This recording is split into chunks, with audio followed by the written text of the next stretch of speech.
out on the sea, searching for something that really found me. I didn't know it, but it drew me to it. Soon I was full of its passion in me.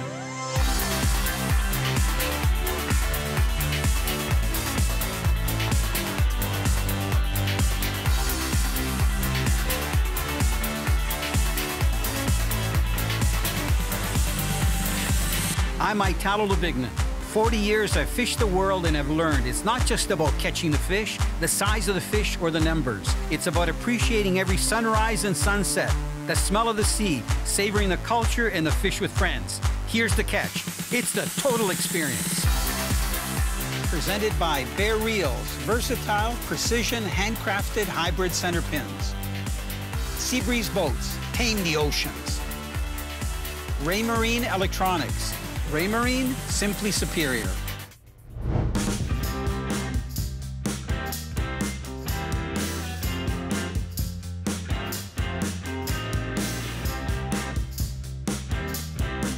I love to fish with different people, especially when it's their first time fishing with me. There's a little suspense since we don't all know what's going to happen and how the day's going to turn out.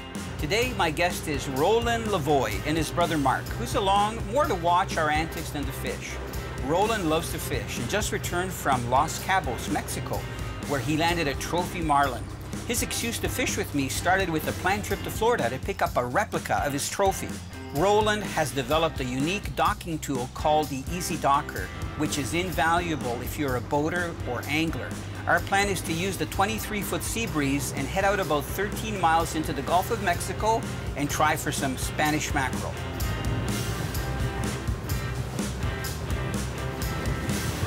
Seas have been rough due to strong winds and storms, and I'm not sure what the fish will be doing. We start by trying to catch some specific bait fish that I'm planning on using for drifting and trolling, trying to entice some trophy king mackerel into feeding. We try a few bait areas, but the winds are making it difficult to drift and contact bottom with our sabiki rigs. Roland starts to hook up bait fish, but they're the wrong kind. We need bait fish that are silvery with lots of swimming power like blue runners, cigar minnows, and greenbacks. We start to move around the reef, but I can't find the target bait fish. So we pull up and head to another reef where I had marked a lot of bait fish the evening before running back in. Roland, yeah. I've got a small mackerel on. Okay. This is going to be good practice for you. Yes. To see what it's like to grab one. Okay. It looks like a Spanish. Yeah. So if you want to come back here, come on back here. I'll come around. He's not fighting hard because he's not that big. Yeah. He didn't hit that far from the boat. See if he stays on. So, yeah. You got to kind of lean over. Try not to drop your glasses. Grab him by the back of the tail. Oh, I see. You got the cables. Perfect. Yeah. Okay. So, just be very careful. Back of the tail, and your hand should slide right. Oh, oh. You know what you're doing. Here, hold him up so everybody can see him. Nice Spanish. We're going to try to get some more, maybe some of the kings. Throw him in? Yeah, yeah. We're going to let him go. Good one. Yeah. We land a few of them and suddenly get distracted by mackerel feeding on the surface. We put the sabiki rods away, pick up our spinning rods, and start casting to the area where we spotted the mackerel feeding. Great fighting fish. I love to get them on these lures. Oh, lots of running. Come on. Not sure if it's a Spanish or a king. It's a good eating size fish. No, it's nice. Live bait? No, this guy is probably going to be a cooler fish. Okay. Have you had Spanish mackerel before, Roland? I don't remember. Actually, yes. Because I'm going to. I like to prepare them on the grill. Come on. A little closer. Got it. Good eater. Okay, thanks for the pliers, Roland. Not a problem. This, have you been on TV shows before? It's kind of hard work, eh? Yeah, it is. Yeah, it's a never-ending job. You got to be mic'd up. You got to do this. You got to do that. So these are on the small side for Spanish, but you know what? They're probably better eating. You can get them up to 7, 8 pounds. Okay. We get really thick ones. That's perfect. So we're going to keep a few. Beautiful. And if we get a king or two, we might keep a king just to feed everybody. Okay, I'm going to put them in the cooler.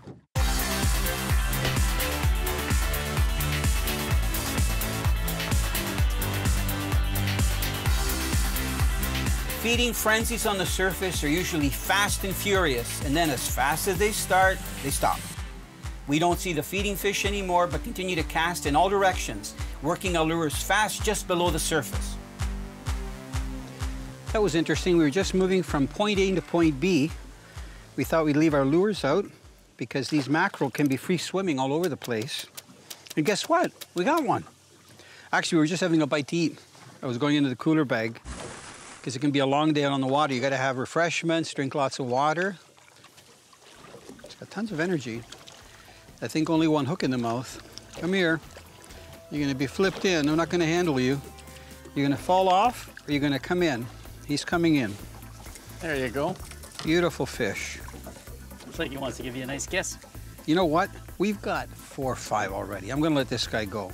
Come here.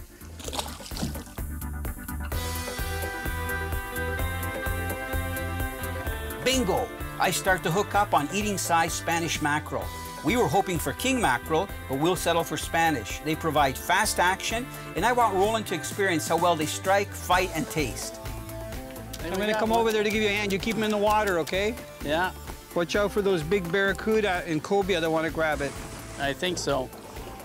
Italo to the rescue. Oh, it's just a little baby. A baby? Well. You don't realize? Oh, you know what? It's a big blue runner. Yeah. You know what? We're going to lift them right here. Let some line out. Yep. Yeah, that's good right there. You can close the bail. Yep. Wow. It's just a little. Well, if we get him, we're going to keep him in the live well. This guy might be a really good bait for a big king mackerel or big amberjack. He hooked him well. He wasn't going to get off. 1 hook, 2 hooks. Okay, I'm going to put him in the live well. Well done. Yeah. Just a little one. Size, yeah, good size blue runner.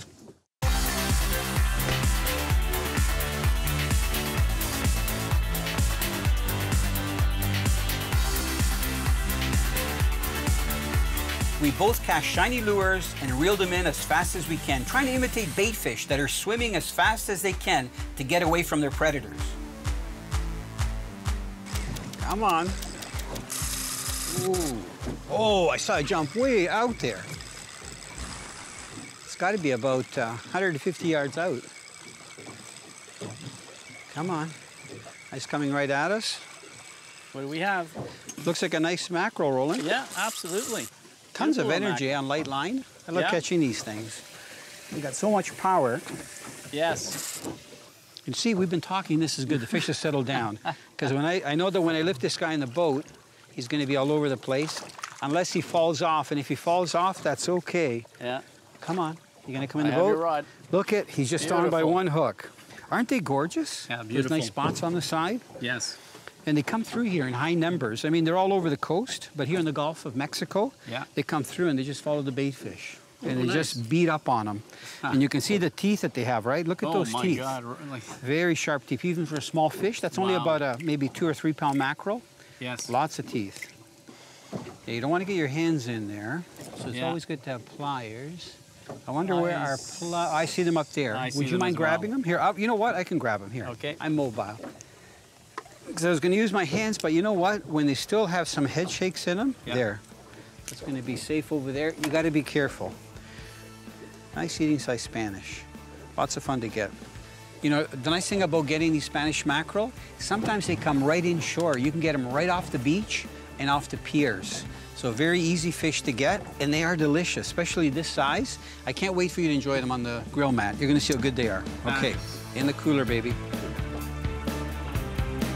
Spanish mackerel hit hard and have a teeth-filled mouth, so we have to use either 60-pound fluorocarbon leaders or wire leaders.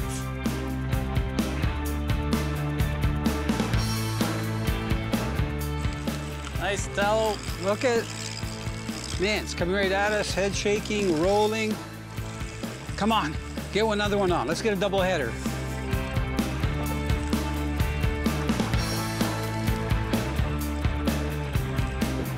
So exciting. I love this, being able to see them like that and casting to them. Good, that should be in range. Okay, Roland, you got the cooler open? Yeah. I'm gonna do like this bass fishing stuff, okay? Like this.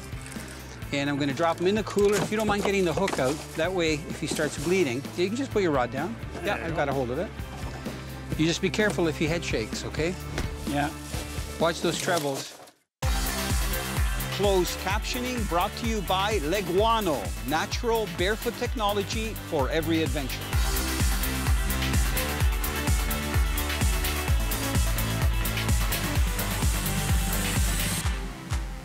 We continue to hook up on Eater Spanish and start to build up our dinner fish. Roland even hooks up a decent-sized blue runner feeding on the surface, and we keep it so that they get a chance to taste the difference between their firmer flesh and the flakier flesh of Spanish mackerel.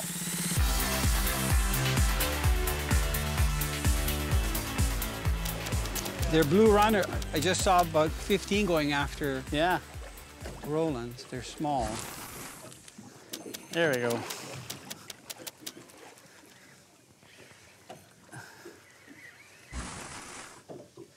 It's a, let's see, I think it's a blue runner.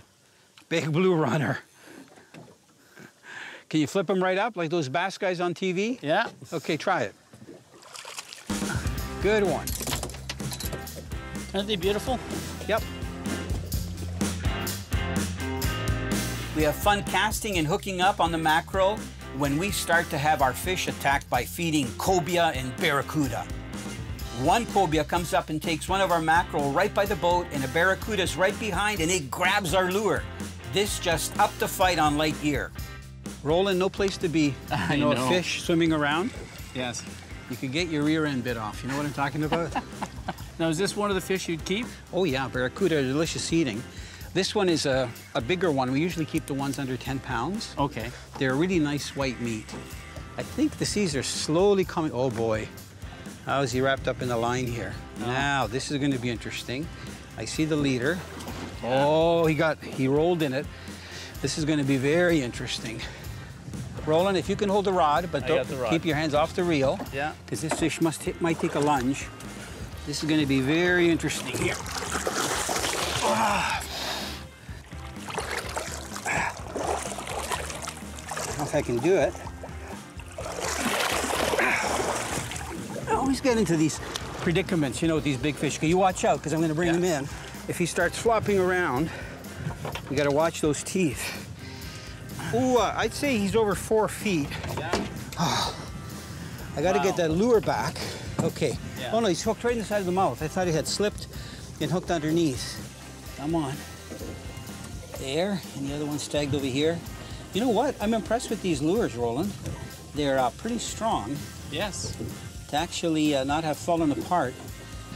Okay. Oh yeah. You said, is he 20? Oh yeah. I wonder if the viewers can see if he has any teeth. Don't put your hands anywhere close to the mouth. No. I can see those teeth. They're just amazing. See them? Look how wide he is, eh? Yeah. Man. No. You know, a lot of guys will use a gaff. Yes. I mean, if they're keeping him, it's okay to gaff him, like, you know, somewhere around the head. But they'll try to surgical gaff him, which is putting the gaff underneath the lower jaw. Yes. That can be very challenging. So I'd rather just, you know, it takes a little bit more, but use a towel or just, if it gets tired out, leave it in your hand and grab it by the tail. Yeah. I'm a big tailer fan. So in a minute, I'm going to launch him out. He should be okay. There. And for saltwater fish, we don't let them just go. We launch them down, and they go.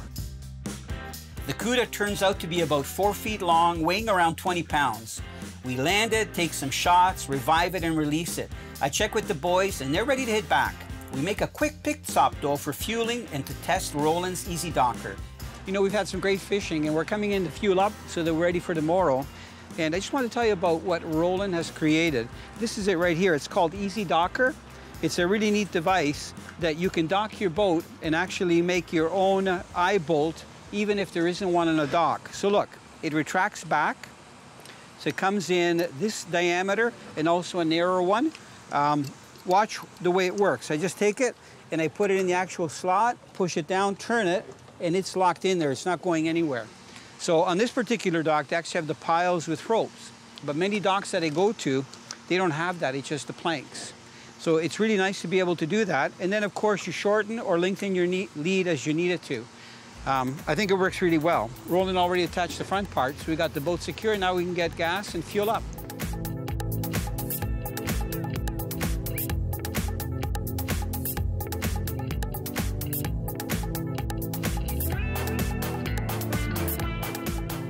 Fresh Spanish mackerel prepared on the grill are very mild tasting with a very soft flesh.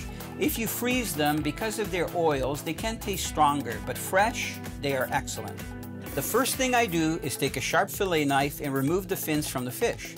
I usually start with the pectoral fins and cut them out going towards the gill plates. Next, I remove the tiny pelvic fins and then the anal fin and the long dorsal fin. Once all the fins are removed, I make a cut on the side of the mackerel just behind the gill plate. I go down to the rib cage and then start running the knife along the vertebrae to start separating the fillet from the body. Spanish mackerel have a very thin skin with no scales, so I remove the fillet, I remove the bones along the lateral line and leave the skin on. I repeat this process on the rest of the mackerel in the blue runner, and it's grill time.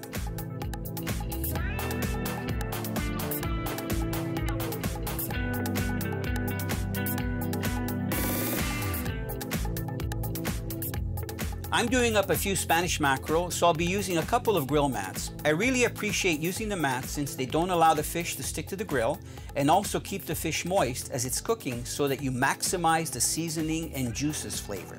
The mackerel fillets are seasoned with my favorite combination of roasted garlic and roasted pepper seasonings. I let the fillets absorb the seasoning and coat the grill mats with some butter for added flavor. The grill mat is placed on the barbecue, the temperature is allowed to rise to about 200 to 300 Fahrenheit, and I place the fillets carefully on the grill mats. I let the fish cook for about 10 minutes and check them to make sure that the flesh is cooking slowly and starts to completely turn white. I check the fillets again after about 5 minutes, time to turn the fillets over. The fillets now have a golden brown color from cooking in the butter and seasonings, and I use a long spatula and gently pick up each fillet from the side while using a fork to guide the fish onto the spatula. I like to keep my fillets as whole as I can so they don't break apart. Fillets are turned over and allowed to cook for another 10 minutes and then gently removed and placed on platters. Time to enjoy our catch. You know what, Roland? We came in. Yes, Italo? We came in and we didn't waste any time. No. When was the last time you had like super fresh fish? I'd have to say at least a year ago. I can vouch that these are organic, certified, and freshly caught, not frozen. Yes. Okay? I was there. This is only, I gotta warn you, this is only an appetizer. I do this Okay. with most of my guests when I'm filming down here. Now, I want you to try a little piece. You can eat all of that, because it's gonna be part of your meal. But I want you to tell me what you think, because I know you've had mackerel before, you're quite the fisherman. The seasoning are roasted peppers, garlic. Is it okay? Nice and light? Wow. I'm glad you like it. Okay, now, I'm Italian. Yeah. So I like to talk and eat, no problem. Yeah. So I'm curious, I know you're from up north. Have you always lived up north? Like north of Noelville or north of Huntsville? I lived in, born and raised in Sudbury. Okay. Lived 5 years in Toronto. Okay. And moved back to Sudbury, transferred back to Sudbury with my job, and never looked back. So a lot of people might not know what Sudbury is. It's Yeah. about 5.5 hours north of Toronto. It's Okay, 4.5 if you go 4.5. 70 miles an hour. Yeah. And you don't get caught. Well, we have the 4-lane highway now, so Oh, yeah, we you're right. have it down, depending on how you drive, 3.5, 4 hours. No, living in Sudbury, Yeah. Sudbury is a very good area to fish from. Did you do any Beautiful. fishing when you lived up there? Absolutely. I did most of my fishing further north. We had a camp at Biscoe Tasting, it's called Dreyfall. It was a couple, 2 miles prior, just before Biscoe. Yep. The only way you can land there is by train, or you land into Biscoe and you take your boat in. How did you come up with the idea of EzeDocker? Because it's such a unique device and so helpful for boaters and fishermen. Absolutely. It was originally created by my partner's brother. However, we improved it, redesigned it, and re-registered it, repatented it. Good. And it took a while because when we looked at the design, the change, we needed to make it work better. I looked at it, my partner looked at it, and we made some modifications to bend the ends, and by testing it, it was phenomenal. It worked 100 times stronger and better. It grabs, it holds in place, and it's an amazing innovative little product for people who can use it. Every boat should have them. Well, here in Florida, Yeah. I have the ropes attached to it. It's Yes. 1/4 inch flexible, you know, nylon. It's not the Yeah. hard stuff. Yeah. And I keep them rigged up to the EzeDocker right underneath my seat. So all I do is lift my seat up, you saw that, Yeah. grab them when we have to get fuel, put them in, put Yes. them the right distance from the cleats on the boat. It doesn't matter, you know, whether there's piles, that they've got ropes that are awkward, you know, distance apart, or whether Yeah. there's nothing there, just wood. And I like the idea that there's 2 sizes. You can put them in even if you have narrow docks like I do or wider docks. Exactly. So we have a 3/8 inch, and the other one's a 1/4 inch. So the other one, 1/4 inch, fits for, you know, we've used them for 15-foot aluminum boats, awnings, tenting, tying down your furniture on your dock. Yeah.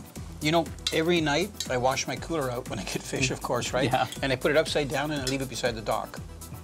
I've had some disappear. Yeah. I don't think it's people. No. It gusts at night and it just blows into the canal and then somebody gets a new cooler, right? Yeah, absolutely. So I think I'm going to use it. Yeah, what you do is people with kayaks, canoes, all those items, even furniture, depending on some of your furniture, you just, for the kayaks, you put one on each side with a bungee cord And pin it. and pin it. That's It's not going to blow away. Really smart. You better, look, we've got more Yeah. fish. We've got shrimp. We've got chicken. So this is an appetizer. We're Italian. You know, you eat for like 4 hours. You've been to Italian wedding, right? I have. You're so hungry and you start eating the pasta and this and that, and then they start bringing up the real food. The seafood, the chicken, and everything. It was a learning experience. Exactly, exactly. You know, I had fun on the water with you. Thank you. I'm glad you enjoyed really it. enjoyed it.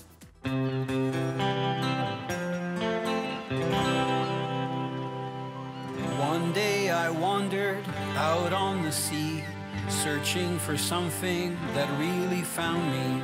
I didn't know it, but it drew me to it. Soon I was full of its passion in me.